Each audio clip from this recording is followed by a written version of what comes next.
মানিকচকে ধর্মঘট ও বিক্ষোভ প্রদর্শন বন্দে ভারত ইকো সহ সমস্ত ছোট গাড়ি চালকদের রবিবার মানিকচকের শিক্ষা নিকেতন স্কুল সংলগ্ন জায়গা থেকে মানিকচক বাসস্ট্যান্ড পর্যন্ত যায় এই বিক্ষোভ মিছিলটি।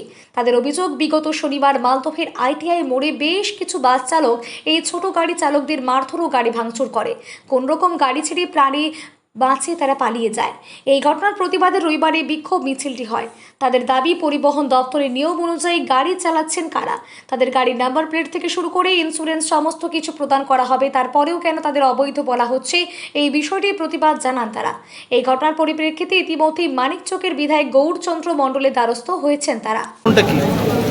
আমাদের কারণ হচ্ছে অভিযোগ হচ্ছে একটা, আমরা ম্যাক্সিমাম ধরেন 200-300 যাই ড্রাইভার আছে মানিকচক, অথচ মিল্কি, মুদ্রাপুর, আমাদের উপরে বাস ড্রাইভার, কন্ট্রাক্টর, বাস মালিক কোনো সমস্যা করে।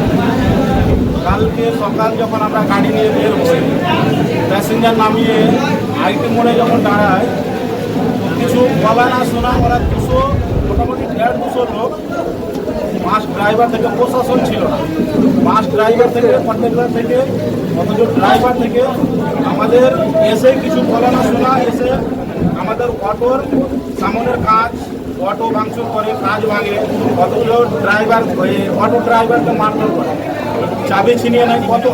কতজন তো আমরা ভয়ে, জানের ভয়ে আমরা গাড়ি ছেড়েই পালিয়ে এসেছিলাম। গাড়ি ছেড়ে পালিয়ে এসে আবার দ্বিতীয়বার আমরা দুপুরের পরে যখন মানে শান্তি হয় তখন আমরা গিয়ে গাড়িগুলো নিয়ে আসি। অনেকেও গাড়ি ভালো পেয়েছি, অনেক কারো গাড়ি ভেঙে গেছে।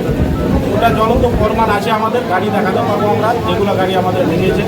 আমাদের মারধর বা হেনস্থা করছে কেন, কারণটা কি জানছি না। আমাদের গাড়ি অবৈধ বলে আমাদের ধরে নেন ট্যাক্স, রোড ট্যাক্স আছে, ইন্স্যুরেন্স আছে, অথচ আমাদের ড্রাইভারের লাইসেন্স আছে, আমাদের সব একটু যে কাগজ থাকার পরেও আমাদের অবৈধ গাড়ি ওঠা।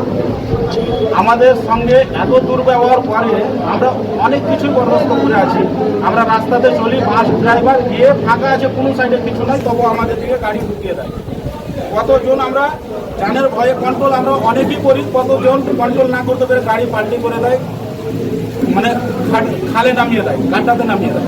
ঠিক আছে, আমরা ওই অভিযোগগুলো নিয়ে আমাদের এমএলএ সাহেবের কাছে এসেছি। আমরা এমএলএ সাহেবের কাছে কিছু একটা আমরা চূড়ান্ত সিদ্ধান্ত নিল, আমাদের কী করে দিচ্ছে, আমাদের কিস্তি আছে, আমাদের সংসার আছে, আমরা তো বড় লোক নাই, আমরা গরিব মানুষ। আমরা আজ খাবো তো আজ খাবো, আজ খাটবো তো আজ খাবো। আমাদের 12,000-13,000 টাকা কিস্তি। আমাদের যদি গাড়িগুলোর সঙ্গে এরকম দুর্ব্যবহার করা হয় তো আমরা কি করে আমাদের সংসার চালাবো, অথচ আমরা কিস্তি বলি। আপনাকে এই বিষয়ে পুলিশে বা কোথাও অভিযোগ করেছেন? আমরা পুলিশ এরকম আমরা পুলিশ থানাতে আমাদের আমরা কোথাও যাইনি। আমরা এখন এমএলএ সাহেবের কাছে এসেছি, এমএলএ সাহেব আমাদের সেই রকম